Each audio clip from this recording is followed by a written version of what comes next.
The biggest poison in us is regret. Bad decisions, hasty decisions, too fast, and affects the next 20 years of your life because you made the wrong decision. What makes us make these fast decisions? Fear? Let the fear of regret fuel you to take action today, now. It doesn't matter to me any longer how long I live. What matters to me most is how I live. Every day, ask yourself that question, how you living? That if you're going to do something, you do it the right way. That it's never wrong to do the right thing. That how you do anything is how you do everything. Most of us who are human have to deal with regret from time to time. I'm sure you can agree. Maybe regret because of a poor decision we made. You know, things that I wish I had done differently in my life or in my ministry. Of course, who wouldn't want to take another go at something and improve on the first try by doing it again? But the fact is, you don't get that chance. Don't let regret beat you down. Don't be a slave to regret. No, let it teach you. Let it make you better. The only one that can stop you is you. If you let your mistakes define you, if you wear labels that people stick on you, that will keep you from your destiny.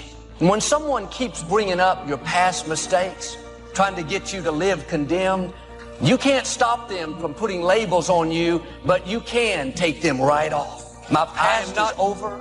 My mistakes are behind me. My failures are in my yesterday. And you know what? I'm not bringing them into today. Leave the past and move forward. You're going to have to put that where it belongs. You know, we all have a past, but we don't need to live there anymore. If you ask people what they regret, especially as they get older, what they generally report is things not done. So they don't regret so much mistakes they've made, although, of course, people obviously regret mistakes they've made as well. So they don't exactly regret sins of commission, right, errors that they've actively made. They torment themselves for opportunities that had presented themselves that they did not, let's say, exploit or engage in. The regret we feel for things that we've done, though intent, only lasts a short period of time. But the regret that we feel for things that we missed out on, that can extend throughout a lifetime. Because most of us are scared, and we choose to lead an easy life. We choose to take the safe path. And by doing so, we start to rack up those regrets. But there is a solution. You have to be willing to be bold. Bad decisions, hasty decisions, too fast, and affects the next 20 years of your life because you made the wrong decision. If you'd have just waited, got all your information together, settled yourself, you'd have been better. What makes us make these fast decisions? Fear? It takes discipline to face your fears so you can conquer them. And that's what discipline is. Discipline means taking the hard road, the uphill road, to do what's right. And regret, in and of itself, it's worthless. So, learn and move on. True desire in the heart, whatever it is you want to do, work hard to get it. Don't just aspire to make a living. Aspire to make a difference. That was my mindset. And that's how you get through things. You put yourself, you immerse yourself wherever it is, and you become that. You become that and give yourself no way out. The scariest thing in the world to me, even to this day, was that could have been the rest of my life. I thought then I was trying hard. That's the scariest thing in the world. To absorb, let life touch you. Don't let it kill you, but let it touch you. The experiences you have, the good ones, the bad ones, the highs and the lows. Part of the gift you can give to others is the gift of your experience if you remember if it's vivid, if it's powerful, if it's fresh, if it's unique, if it's vital, you can really affect other people with the relating your own experiences, just because we're too lazy to live the experience and then reflect on it. Live another week and reflect on it. Take a half a day at the end of the month, reflecting over the month. What were the numbers? Some weren't good, some were good. The books you read, the books you heard about, relating your experiences at the end of the month. At the end of the year, take a weekend. Take some time, reflecting. Goals are major to a genuinely success-oriented person. Without them, you're just playing around. The difference between a goal-directed individual and someone without goals is like the difference between a Wimbledon champion and a kid batting a tennis ball around on a court with no net. No opponent to bring out the best in him, and no way of keeping score. Despite everything that's been written about the importance of goal setting, very few people actually put it into practice. It's always amazed me the way the average guy puts more thought and effort into planning his 2-week vacation than he devotes to planning his life. What's he taking a vacation from? He hasn't really decided what he's trying to do in life, but for 2 weeks out of the year, he just decides he wants to do something else. And this is what he plans very carefully. Challenge creates strong character, and goals represent challenge in its most positive form. Leaders have their personal goals clearly in focus, as well as the goals of the organization. In fact, one of the principal responsibilities of leadership is defining goals for the vast majority of people who aren't able to do it for themselves. Be the best. Lifelong personal development and the commitment to personal excellence requires tremendous dedication, discipline, and willpower. It is often the case that we know what we need to do, but we lack the courage to take the risks that accompany trying anything new. Instead, we make excuses for inaction. The great thing about excuses is that no matter what happens, excuses are always there waiting to be used. Anybody can have an excuse for absolutely anything, but the downside of excuses is that nobody really believes them. If you make excuses, they're going to know it, and they're going to think less of you. But if you refuse to rely on excuses, people are going to know that too, and they'll admire you for it. You need large amounts of self-discipline to deal courageously with all the fear-inducing events of your life. Courage is rightly considered the foremost of the virtues, for upon it all others depend. Often, fear is necessary to preserve life, prevent injury, and guard against financial mistakes. As you might imagine, I don't think we should spend a lot of time regretting the choices we've made in the past. To spend time brooding over how things went, that's an illusion. What you're doing is suffering pointlessly in the present under the shadow of certain memories. You're telling yourself a story about something that might have been over and over again. How long do you want to do that for? And sometimes life is going to knock you down, but because you have been knocked down don't mean that you finished. No, you knocked down, but not knocked out. No. You got some reasons. It might be your own sense of pride and determination in the kind of life that you want to create. So, if everyone is afraid, what is the difference between the brave person and the coward? The brave person disciplines himself to confront, deal with, and act in spite of the fear. In contrast, the coward allows himself to be dominated and controlled by the fear. The difference between the hero and the coward is that the hero sticks in there 5 minutes longer. No one is born with fears. Fears can therefore be unlearned by practicing self-discipline repeatedly with regard to fear until it goes away. The most common fears that we experience, which often sabotage all hopes for success, are the fears of failure, poverty, and loss of money. These fears cause people to avoid risk of any kind and to reject opportunity when it's presented to them. Over the years, I've developed some ideas about effective goal setting, and I'd like to share those with you in a moment. When I was a kid, I used to dream what it would be like to buy a ticket on a railroad train and just go someplace. I really didn't think about where I'd be going or how long it would take to get there, I just love the idea of getting on the train and just letting it take me someplace. I guess there's still something appealing about that idea, but it's not really the way you want to live your life as a mature human being. When you grow up, you buy a ticket on a train or a plane because you want to go someplace, and you know exactly where you're going. You may have to change planes in a different city, your flight may be canceled, and you may have to switch to another flight. You may not feel like talking to the person seated next to you, but you will persist. You know where you're headed, and you're quite determined to get there. That's goal-directed behavior in its simplest form. There are short-term goals and long-term goals.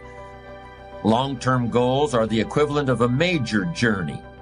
When you reach the point where you've achieved your long-term goals, your life will be fundamentally changed, and the process of getting to that point will transform you into a stronger, wiser, higher-performing person than you are now.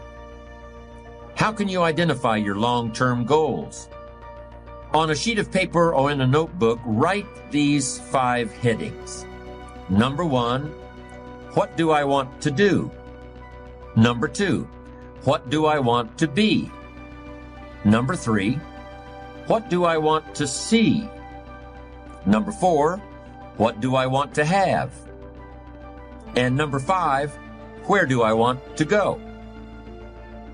Now, under each of these categories, write down several possible long-term goals. Be very relaxed about this. Just allow your mind to flow and come up with 3 to 6 ideas for each category. Don't worry about a lot of details at this point, and don't spend too much time describing a particular goal. In category number 1, for example, what do I want to do? Suppose you want to write a book about the history of your family, going back to the arrival of your great-grandparents in the United States. Just quickly jot down family history. Then as you look down the list of categories, it occurs to you that you've always wanted to see the pyramids in Egypt. So you write pyramids. Keep writing down ideas as long as the list of categories continues to inspire you. You'll probably be surprised at some of the things that turn up. You may have kept a great many desires and aspirations hidden in the back of your mind, but the opportunity to write them down will move them to the forefront of your consciousness. That's one of the benefits of this technique. When you're satisfied with your list of long-term goals, read through the list once again. Then, beside each item, write the number of years that you believe it will take you to achieve that particular goal. For example, you may estimate that it will take you 10 years to research and write the book on your family history. But you'll need only 5 years to get yourself into a position where you can take a trip to the pyramids. Create a time frame like this for every one of your long-term goals. Immediate goals, those that will take less than a year to achieve, are important too, of course, and we'll deal with those separately in a moment. When you're finished entering your time frames, there should be a fairly balanced distribution of all your goals. If there are many 1- and 3-year objectives, but only a few in the 10-year category, maybe you need to think more about what you really want your life to add up to. What kind of life you really want to build over the long run. But if there's a preponderance of 10-year goals and relatively few of the shorter-term variety, this may be an indication that you're putting things off, that you're focused too much on where you'll be at the end of the day and not enough on what you can accomplish right now. Keep working on your list, adding and subtracting goals with various time frames until you've created a more or less even distribution.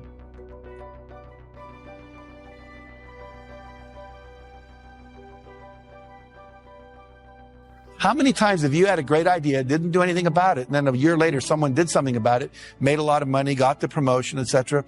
So when you have the idea, the inspiration to act, it's time. Act. And you don't have to know it perfectly. You know, you can drive from here to California, wherever you might be, assuming you're not in Hawaii, by going west. And what happens is that you don't have to see the whole route. You only need to see 200 yards ahead of you. At night, you can drive just with your headlights, and the headlights keep moving with you. And your goal in life is to get in the game. You don't have to see the whole blueprint. You just have to see the next steps, the next steps, the next steps. And if you keep taking the next steps, eventually you get to where you want to go. Does that make sense? We believe that when you are vibrating at the level of 100% expectancy that you're going to get something, it's already a done deal. You know, piece of cake, no big deal. We're going to win this thing. We're going to get that contract. You know, I'm going to make this thing happen. And what happens is the universe literally responds. Sometimes when you're doing this, you're putting on it the vision of this should happen by this date. It's okay to set goals like that, but sometimes it takes a week longer, a year longer, whatever. But law of attraction says if you'll just hold the expectancy, like attracts like. If you say, I want to be a millionaire, but I don't know anyone that would ever teach me how to do that, or I want to buy a car, but I don't have any money, then what you're doing is saying, it's like calling up Domino's Pizza and saying, send me a pizza, and calling them up a minute later and saying, never mind. It's like, you know, you've got to create the space mentally to hold this vision that you've got, and that requires expectation and then knowing that the perfect thing is on its way. You should always make decisions with your heart and soul. You can use your brain for math. You can use your brain to look at the fine print in a contract. But when it comes to the actual feel of the decision, you always want to go inward and check it against your heart and soul. Here's the simple test. Does the decision that you're about to make expand you, expand your future, or expand the possibilities of your life? If the answer is yes, then the decision is yes, no matter how terrifying it is. Here are some action exercises that you can do. Make a decision today to invest in yourself and getting better, as if your future depends on it, because it does. Identify the most important skills you have that determine the quality and quantity of results you get at your work, and make a plan to get better in each one. Set excellent performance in your work as a goal, and then determine exactly what you will need to do every day to join the top 20% or better in your field. Look ahead 3 to 5 years and determine the new knowledge and skills you will need in order to lead your field in the future. Then start acquiring them today.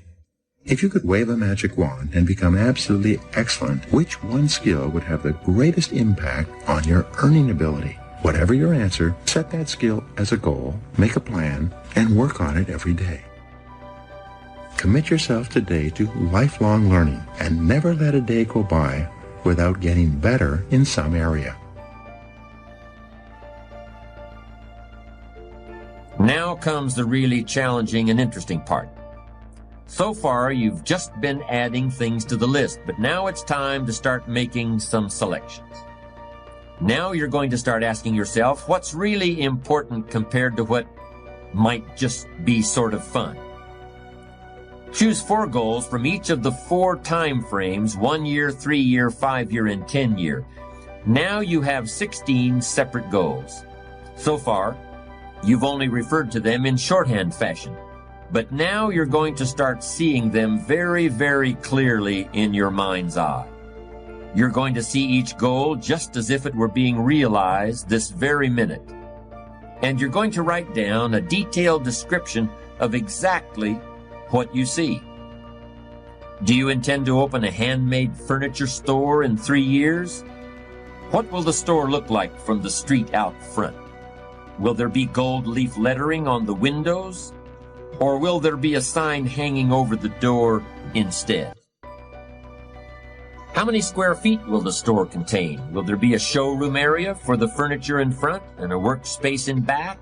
Or will the furniture be built at a different location? Do you intend to have any employees, or will you run the business entirely by yourself? Think of all the questions that need to be answered in order to see your goal with absolute clarity. Review what you've written at times, and keep track of your progress toward these objectives. Above all, persevere. Goal setting is a very important first step, but goal achievement is a continuous, lifelong process. That's what makes it so challenging. That's also why it's so extremely rewarding to finally attain your long-term goals. With regard to immediate goals, those that require anywhere from a day to a year to achieve, I recommend creating lots of objectives that can be accomplished in a month or less. Write them down. Read what you've written at frequent intervals. Keep track of your progress. And do something often that brings you closer to realizing these very short-term objectives. That way, you'll always have something to celebrate. These goals are not only important in their own right, they're also confidence builders and motivators toward a lifestyle based on perseverance and achievement.